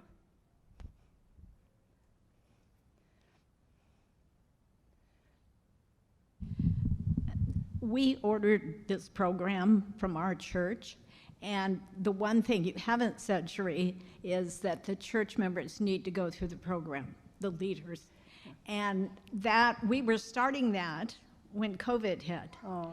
And so we were, I don't know, we were probably at 4, 5, 6, somewhere around there. And so, of course, it stopped. You know, you have the momentum going. We had quite a group of we're a small church. We're Yeah. just north of here. And we ended. But Was it easy to run? well, we didn't run the whole, you know, we didn't split up, but Yeah. we discussed some things and we watched the videos and people were very interested. I mean, they were learning. Just even going through the videos and reading the material helped. Everybody bought their own book as Yeah. a donation so we can donate to the community. Yeah. And so we were going to run it out of our church, but like I said, COVID hit.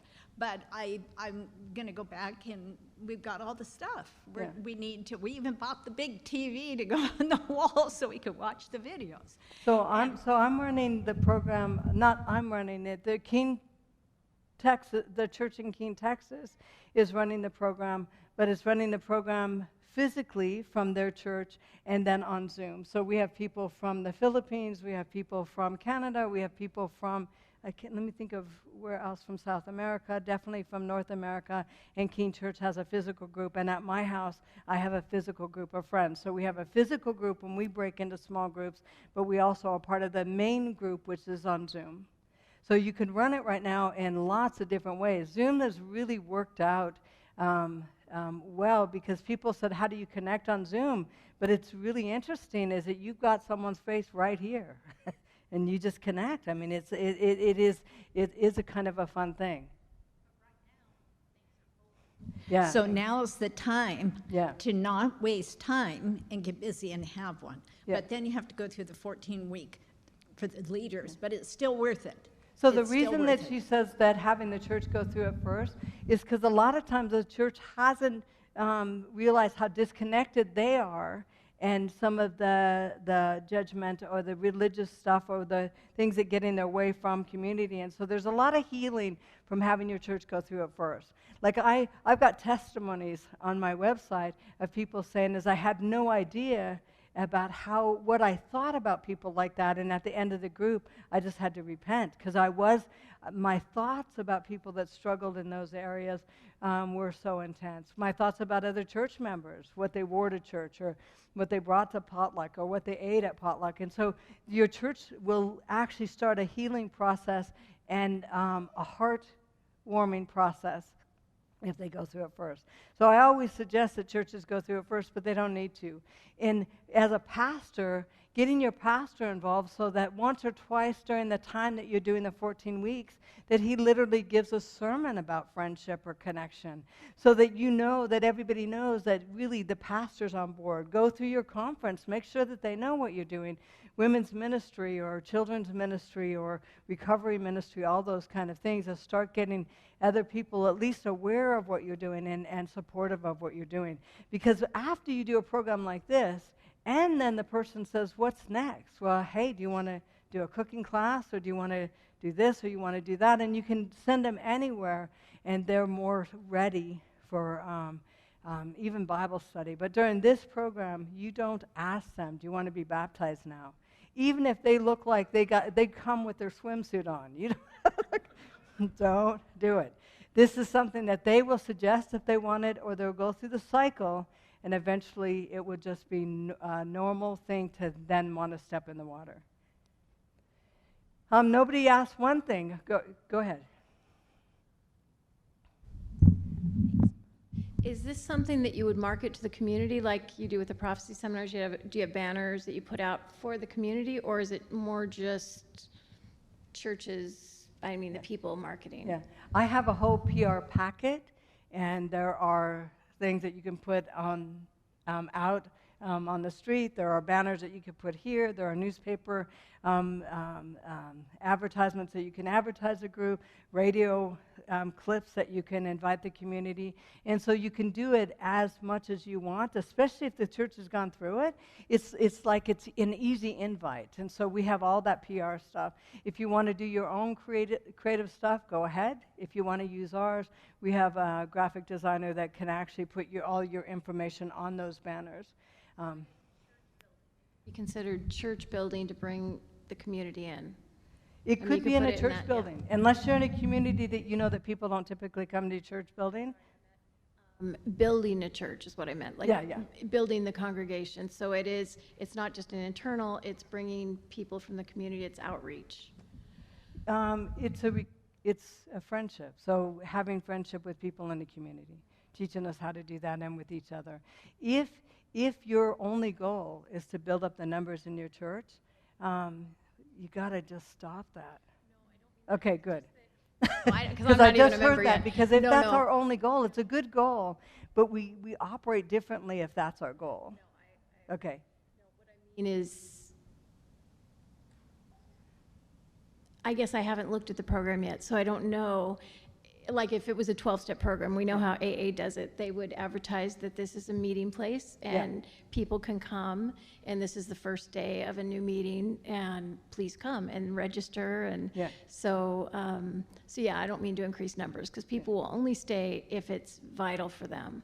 Yeah, so we do, when you do advertise and invite the community, usually like the kickoff would be a week like we had. And so there are people that are saying, okay, now I don't want to go home. I learned a lot. Where do I sit? Here's a 14-week program that you could join us with, right? And so, but it's that 14-week program where truly your goal is to connect and be connected with. Go ahead.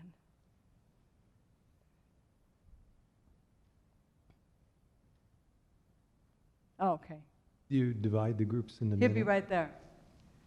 Go ahead. Do you divide the groups into men and women? Do we divide the groups into men and women? It just depends on who they are and what the topic is going to be. Like if somebody comes in and says, I have some issues with relationships or sexual addiction or whatever, if you can relate to that, we're going to have a men's group and join my group. If there's a marriage, a lot of couples, we've been dealing with some couples issues, and so we're going to have a group with couples. If you can relate to that, join our group. So it depends on what you decide, and each time you run this program, it's going to be different depending on who shows up. But the men and women thing is a good idea just because you can freely go into some of those issues, but it also, so our couples groups, so our singles groups, so, all of that kind of stuff. So every group is a little bit different. And so there's a gentleman in the very back on the right. Anybody, what if somebody is suicidal? Anybody want to know what you do? Huh? No. Where do we find this material? Do we go online somewhere? Do you have a website? Where do you find it? The website we have, as soon as we rewrite it with the GC, you can get it right from there, but right now you would go to TrueStepCelebratingLife.org. TrueStep Celebrating Life, all lowercase, all one word, .org. I think I heard you reference the fact that there is going to be a North American launch, or Yes. you're still working at it. Could you I think elaborate? because I got hired with the General Conference, was it like 2 years ago? And so now we're looking at, like, when somebody comes in with the GC and they have their own material, is like, how do we then kind of merge, and what does that look like? And so we're in the process of that now, but the material is available. I think once they actually repackage it, it might look quite a bit better, but I don't know. So we're looking at that now. So there's no specific dates at this point No. or anything? Okay. No, just when I go out, I just offer in the material. And the GC has a good alcohol and drug recovery program. And so they have some programs that are already available on that side that you can run. This is just a friendship program, and so that's what we're looking at today.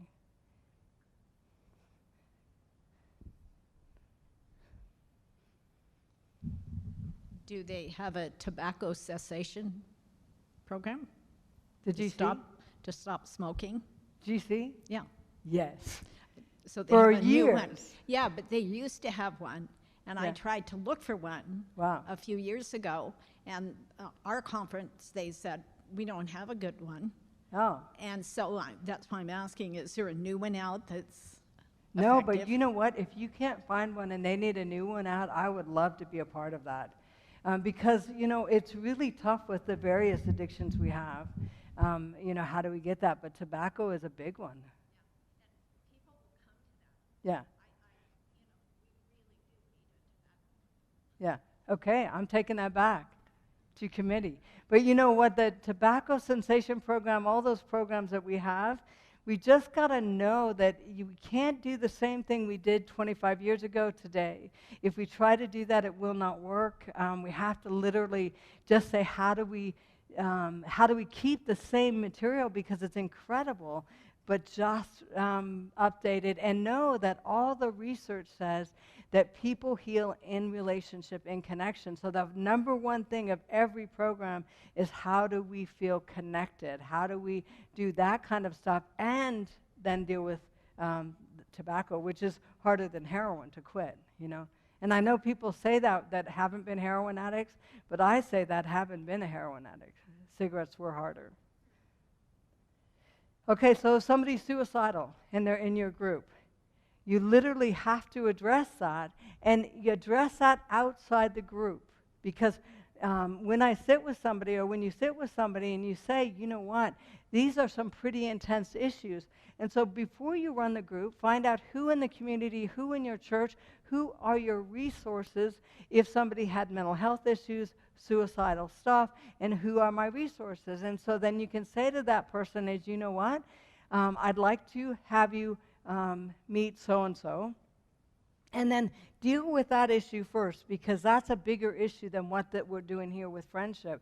And so, and that's active suicide. If somebody's suicidal and they just have that sense of wanting to end it, and they don't have a plan and they're not actively suicidal, leave them in your group. But if they're actively suicidal, have a plan. If they're homicidal, whatever, that has to be referred out. And so make sure that you know who the people are in your circle, as far as that you can refer to. And not refer at no cost, but just refer to. If the person that you're talking to doesn't have funds, there's people in the community that actually do that. Go and meet them. It's a really good way to get out in the community. Hi, my name is Cheri. We're going to be running a friendship group. I know that there's going to be people that are going to come that have issues that are bigger than what we can deal with in this group. Is your facility a good referral for that, right? They are excited, and then shut up and let them introduce themselves to you. Yes, that's exactly what we do. Here's a sliding scale. Here's how we do it, all that kind of stuff. And so the connection is made. So if somebody is beyond what you're capable in a friendship group, then get them help, right? If somebody asks for money, like, man, I'd like to come, but I don't have any gas money. Right? Just say no. You can't do it. Is there anybody in the Spokane area that gives vouchers, right? Is there a bus line? Is there some place? But if you start giving money, everybody and their brother is going to come to this group because you gave them some money. And as somebody from that way of life, it doesn't help me when you do that, right? So be kind, but just don't do that. What if I need groceries for my kids? No. So you can't enable someone. You can't, and I'm not saying never. Like, there's a time where God says, you know what, reach out, and reach out this way. But most of the time, you've got to watch that you're not codependent. You're not rescuing. You're not giving rides. Because pretty soon you resent the fact that you always have to pick people up and then get to group. And what if you not want to go to group? Then you feel pressured. I have to go to group because I said I'd pick you up. And so don't do any of that kind of stuff. I was a heroin addict, right? I got heroin every day. I didn't have to wait for you. I got it every day. If I want something, I'm going to get it. If I'm struggling with something, I'll make sure that those needs get met. So know that we are very resourceful. If somebody is very resourceful, let them do that. I'd like to help, but it's just not healthy. I want you in the group, and I want to be friends, and I want to connect, but I can't. I can't give you money or pay for your car insurance or get you a ride here or any of that kind of stuff. What if somebody comes in and they're really angry and just start cussing and having a fit in the group? What would you do? So she says one thing is ask them to go outside till they calm down. I went to Andrews University as a keynote speaker for Health Week. And they said, would you talk with the social work class? And I thought, oh, yeah. So I'll go in there. So I said, what chapter are you on? And let's talk about whatever that is, right? So they were on the chapter of facilitating groups. And so I said, I'll be a group member. Let's sit in a circle. Who's the group leader? Oh, you're the group leader? Co-facilitator is you? And they did an icebreaker, right? Wouldn't that be fun? Well, for a homeless person that is struggling with their very life, icebreakers are ridiculous. So I got up and started cussing, screaming, yelling, cussing, walking around the class. And I said, you know what? This is not a game to me. And if you think this is a game, maybe you're in the wrong line of work, because this is my life, and I'm not playing. I don't want to play, and I just and said some pretty intense words, right? And then I sat down. Nobody said anything, and I thought, as a group leader, like, what would you say to them? Well, I would just say that we don't cuss in this group, really, because that's not a good thing to say. If somebody's language is what's going to get us to have them leave, then what about all the other issues that they carry? So it's like I have to get over that language thing. Even bad words today were not the same bad words when Jesus was walking around with Peter, right? God doesn't have a list of, you know what, those are bad words, right? So when somebody does that, I can say later on, you know what, it freaks people out. When you explode like that, have a seat and what happened?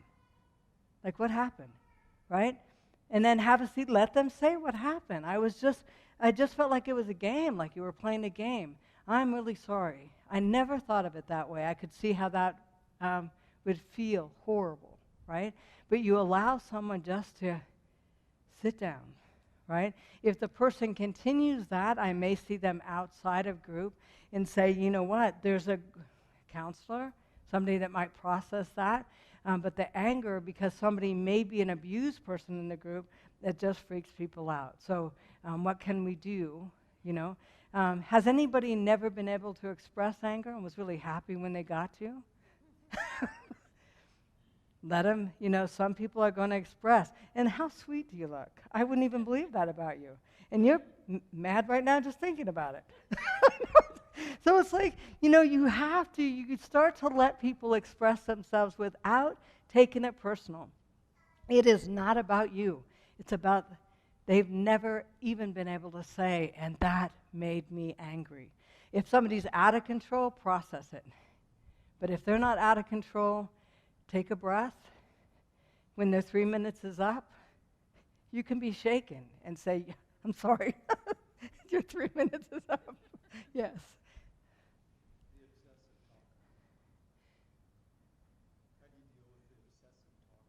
Oh, the obsessive talker. Like me. Trying to control everything. Yeah. Always interrupting, just going and going and going and going. Every single week, the rules are read, and they're read by each member. So the first night they're read by one of the leaders, and the next they're read by the group members every week. And it says about when you answer the question, 3 to 5 minutes. And then we'll go on to the next. It talks about why.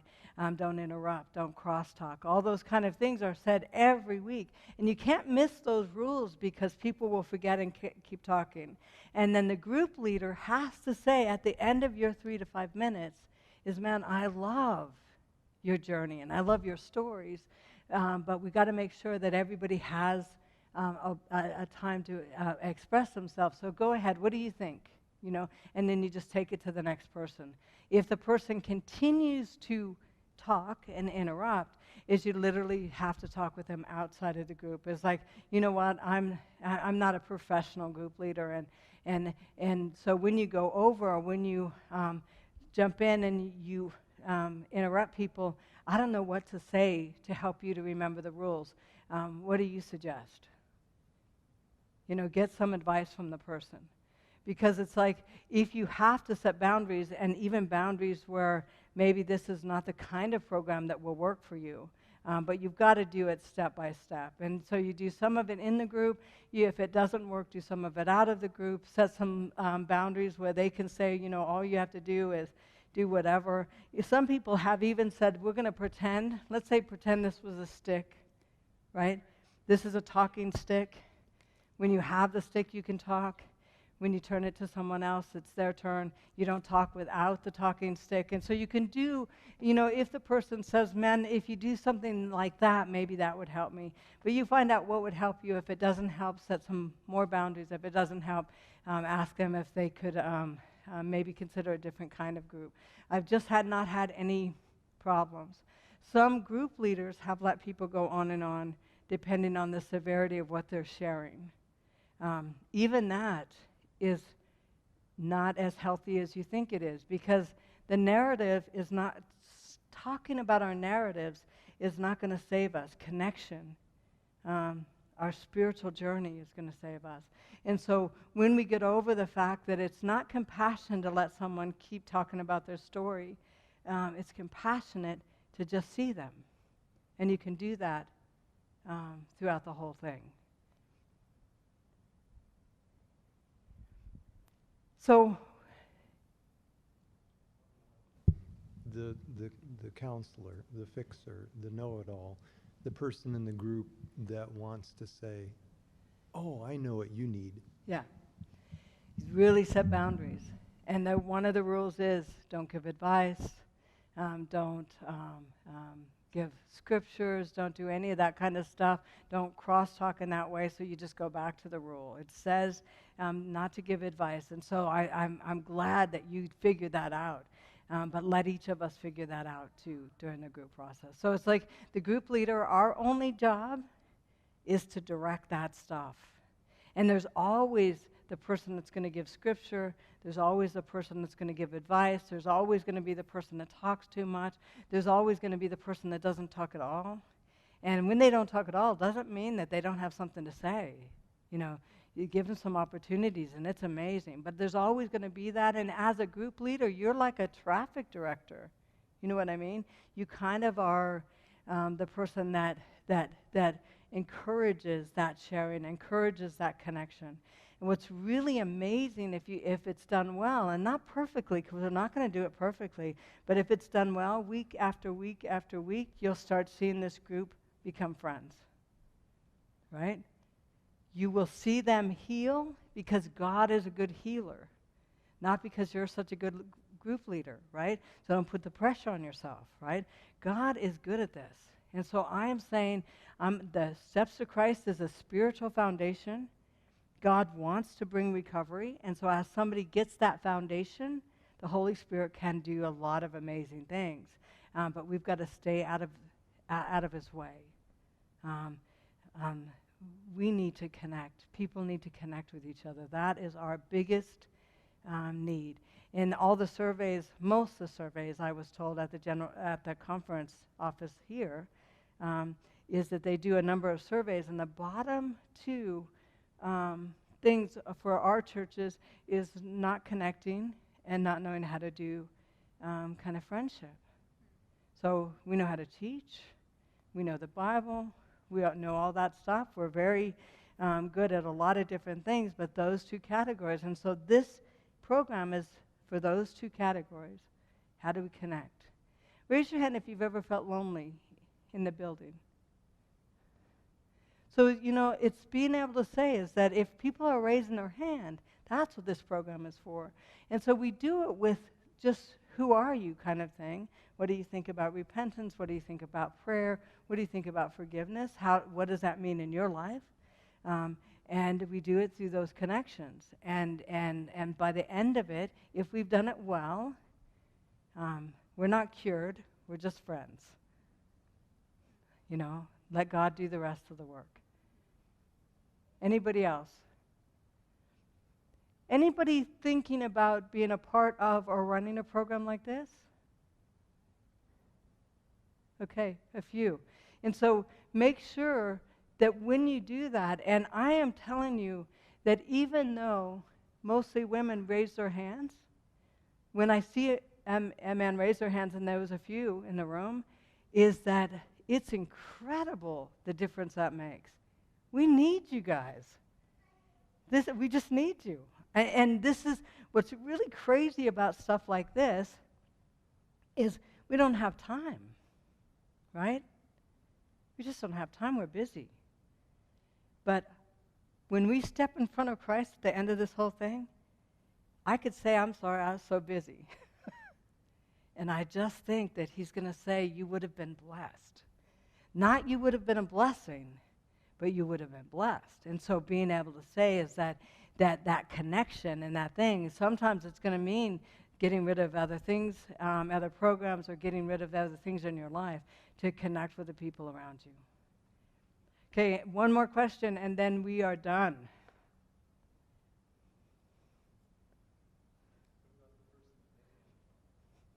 The person that doesn't want to talk. Yeah, be okay with that. Yeah, be okay with that. Because you know what? The person that doesn't want to talk, I've never seen them not want to talk for the entire time. It might be 6 weeks before they talk. It may be, is anybody introverted? Yeah, introverts, it's crazy. Like, do you think I'm introvert or extrovert? I'm an introvert. And I'm an introvert that learned to be an extrovert when I ended up homeless, because I had to survive, right? But when I need to recharge, like when I went out for lunch today, I went back to the room, just got quiet. So I need, I'm very introverted, but I have never really allowed myself to do that. So the introvert is somebody that has a lot to say, is incredible.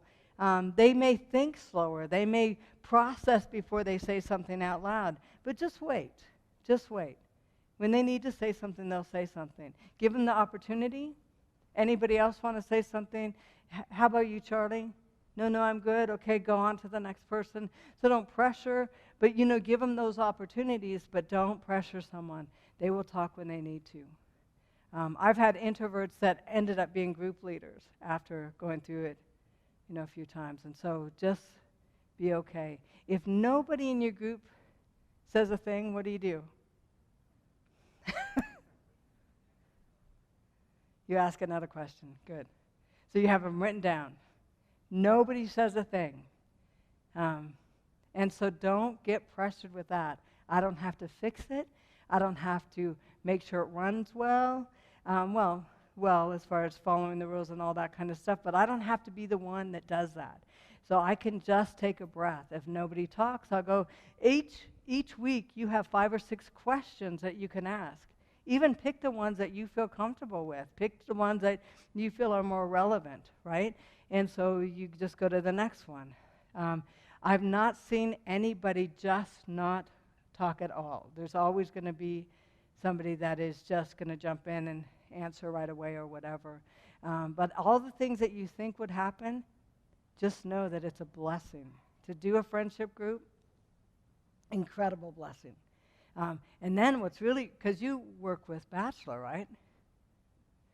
And so then it's incredible because once people connect and they come into the church, and I love, like, the first time I heard Doug Batchelor's story, I'm like just coming off the street and I'm thinking, I love that guy. He had had a really he had a really blood red eye on a camp meeting, and he said, something to the effect of, when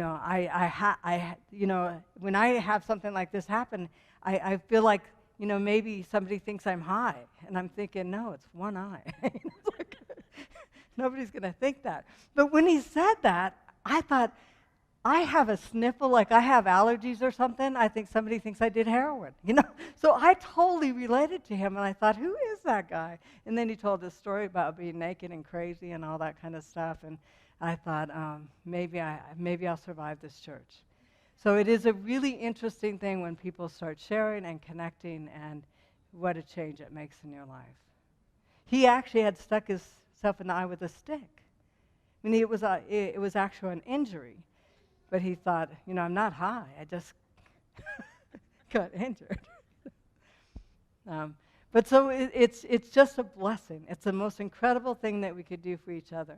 The first few years of me coming to the church, I went to camp meetings, I listened to Revelation seminars, and once I'm through this kind of process, man, there's some incredible Revelation seminars, and there's incredible camp meetings, and my first one pretty much was with C.D. Brooks. I mean, talking about his love for the Word and linguistics and the Bible, and I was beside myself. I went to Weimar with Dick Wynn and just got to sit in the back of some of his classes, and it was just amazing. But I think that you go through connection, and then we have all these resources that open up. And they open up in a different way when I feel safe and connected. So just do this first, and then send them to anything else. Okay, I'm going to turn it over to the pastor. So if you want the program, I'm going to send the copies to you guys.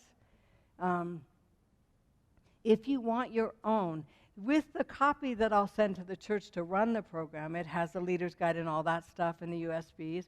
He can print out every week's lessons for everybody, or you can get your own books.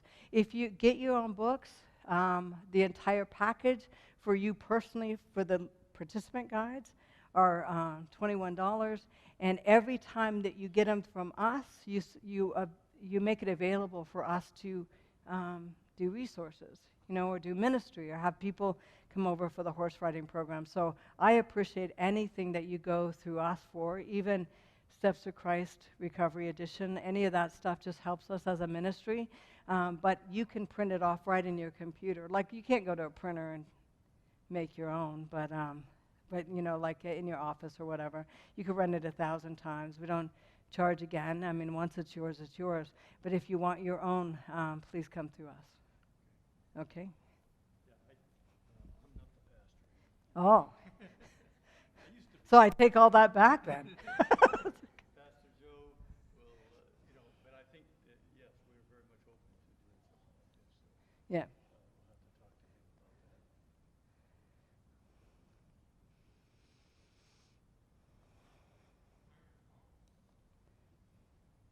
that. You go. You want me to speak behind the mic? Huh? Okay. Yeah, we'll talk to Pastor Joe and see. I'm sure that he's open to doing something like this. So in about 20 minutes, we have a fall festival starting with a worship service, a little devotional time with our Pastor Joe will be leading, and then we've got some food and some activities in the fellowship hall. So you all are invited and welcome to stay for that. Take a break. Can I ask you something? If somebody is going to, let's say that somebody says, I want to talk with Cheri about something, is there a place that we should duck into, like downstairs or? Yeah, that would be a good thing. There's no downstairs, but there's an upstairs. Oh, okay. And so we'll make that available for you upstairs. Okay. Yes. Let's pray as we close here this afternoon.